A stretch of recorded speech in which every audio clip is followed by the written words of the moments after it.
She just broke a record that will never be touched again, and her own coach almost forgot to mention it. Down 8 points in the fourth quarter. A sold-out road crowd of over 17,000 screaming for blood. Angel Reese with a wide-open look to win the game at the buzzer. And somehow, someway, the Indiana Fever walked out of Atlanta with a win that might end up defining their entire season. Stick around, because by the end of this video you're going to understand exactly why one Fever player just quietly put her name in the WNBA record books, why her head coach almost buried the story in the post-game presser, and why what happened in that fourth quarter and overtime period might be the most complete team performance the Fever have put together all year. If you're new here, welcome, hit that subscribe button and turn on notifications so you never miss a breakdown like this one. Let's get into it. The game nobody thought they'd win. Let's set the scene. Sunday night, State Farm Arena, Atlanta. The Fever walk in with a real problem on their hands. The Atlanta Dream started the day sitting just half a game behind them in the standings, both teams scrapping for that all-important fourth playoff seed and the home court advantage that comes with it. This wasn't an exhibition. This was a straight-up playoff atmosphere in the middle of August, with a raucous, sold-out crowd of over 17,000 fans doing everything they could to will their team to a win. And for 3 quarters, it looked like it was working. Atlanta came out and hit the Fever with a 28-point third quarter, turning a close game into a 72-64 lead heading into the fourth. If you know anything about the Fever this season, you know that's exactly the kind of hole that could have buried a lot of teams. Instead, this Indiana squad did something we've seen them do more and more over the last month: they clamped down. The fourth quarter that changed everything. Indiana didn't just claw back into this game. They suffocated Atlanta. The Fever outscored the Dream 17-9 in the fourth quarter, holding one of the league's more explosive offenses to their lowest scoring output in any fourth quarter all season. Think about that for a second. A team that had just dropped 28 points in a single quarter got held to 9 points over the final 12 minutes of regulation. That's not luck. That's a defensive game plan executed at the highest level, possession after possession, with the season on the line. And it very nearly wasn't enough. With the score tied at 81-81 and the clock bleeding out, Atlanta had one more crack at it. Ryan Howard fired up a three that clanked off, but Angel Reese was right there to grab the offensive rebound with a clean look at the rim to win the game outright. This is the moment where you think the story's over, right? The story where Atlanta steals one on the road.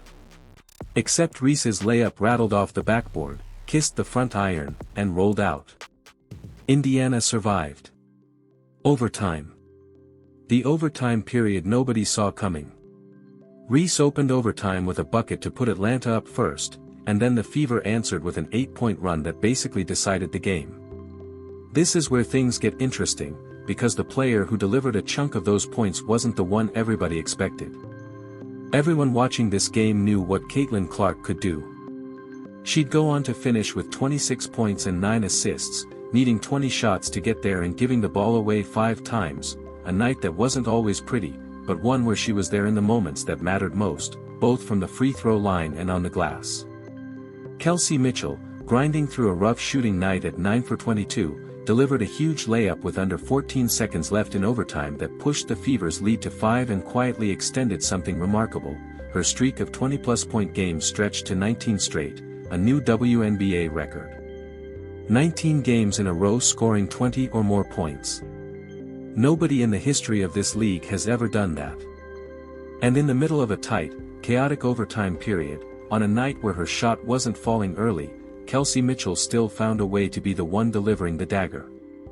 That's the kind of stat that deserves way more attention than it got in the immediate aftermath of this game. But if we're talking about who truly took this game over, we have to talk about Makayla Timpson. Coming off the bench, Timpson put together a career night, 20 points on an efficient 9 for 13 shooting, 7 rebounds with 6 of them on the offensive glass, and 6 of her points coming in that decisive overtime stretch, including 3 straight layups that helped seal it. She also came up with a huge block against Angel Reese in the fourth quarter, the kind of defensive play that doesn't always show up on a stat sheet but absolutely shows up on the scoreboard. This was, By a wide margin, the best game of her career, and it came at the exact moment her team needed it most.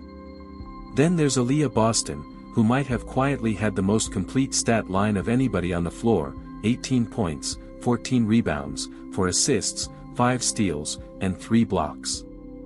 5 steals and 3 blocks from your starting center in a single game is an absurd defensive number, and it's a big reason Atlanta struggled to find any rhythm late. The controversy that nearly blew it all up. Just when it looked like Indiana had this one wrapped up, the game found one more way to make everybody sweat. With 10 seconds left and the Fever up 5, officials called a foul on Clark that sent Rhyne Howard to the line for 3 free throws. Indiana challenged it, and if you watched the broadcast, you heard the commentary team say they expected the call to get overturned. It didn't. The call stood. Howard buried all 3 free throws, and just like that, a 5-point cushion shrunk to 2 with the clock still running. That's the kind of sequence that ends careers of announcers' voices and gives fans heart attacks in the stands. Fortunately for Indiana, Clark closed it out at the free throw line, and in a moment that's already going a little viral, she grabbed the final rebound and instead of waiting to get intentionally fouled, just chucked the ball the length of the floor to run out the clock. Her explanation afterward was refreshingly simple: somebody's got to go get it, or the clock runs out. Simple, effective, and honestly a little bit hilarious given the stakes. Final score: Fever 95, Dream 91. Indiana's 4th straight win, improving to 23-12 on the season, now sitting 4th in the standings and having won 11 of their last 14 games. That is not a slump-proof stretch. That's a team peaking at exactly the right time. Giving credit where it's due, on both sides. Now here's where a lot of post-game coverage got a little sloppy, so let's set the record straight. Atlanta was not some pushover in this game. Aliyah Gray dropped 32 points, though her final bucket came with over 6 minutes still left in the 4th quarter, which tells you Indiana's defense tightened the screws exactly when it needed to. Angel Reese finished with 15 points and 14 rebounds, a rough shooting night at 5 for 16, and yes, that missed potential game winner at the end of regulation will sting for a while, but a double-double against this Fever defense is still a double-double. Rhyne Howard added 17, and Isabel Borlase chipped in 10 off the bench. This was a genuinely good Atlanta team that made Indiana earn every single point. After the game, Caitlin Clark went out of her way to give Atlanta real credit, saying this is a team that's going to be scary in the playoffs, that they're well coached and loaded with different weapons, and specifically pointing out how tough Howard and Gray are to deal with as a backcourt. That's not just sportsmanship talk, that's a guard who just spent 40+ minutes getting hunted by 2 of the better perimeter defenders in the league and knows exactly how hard that was. As for the Fever sideline, head coach Stephanie White didn't try to crown one single hero after the game, and honestly, that's the right read on what happened. She talked about Mitchell needing to trust that her shot would eventually fall in the second half after a cold start, and she talked about the growth in Mitchell's game, the ability to stay with it when shots aren't dropping instead of pressing. Was Mitchell's shooting night rough? Numbers don't lie, 9 for 22 isn't a vintage shooting performance. But context matters here too. She still delivered the biggest shot of overtime, she still set a WNBA record for consecutive 20-point games, and she still finished with 20 points on a night where 3 other teammates were also scoring in double figures. This wasn't a one-woman show from anybody. It was 4 different Fever players scoring 18 points or more in the same game. That is about as complete a team win as you'll see in this league. What this means for Caitlin Clark's season. Let's zoom out for a second, because this game is part of a much bigger story. Clark has been elite over roughly the last month, her floor game specifically has taken a real jump. She's not forcing shots when the offense stalls, she's using ball movement to get her teammates involved, and it's actually opening things up for her scoring, not shrinking it.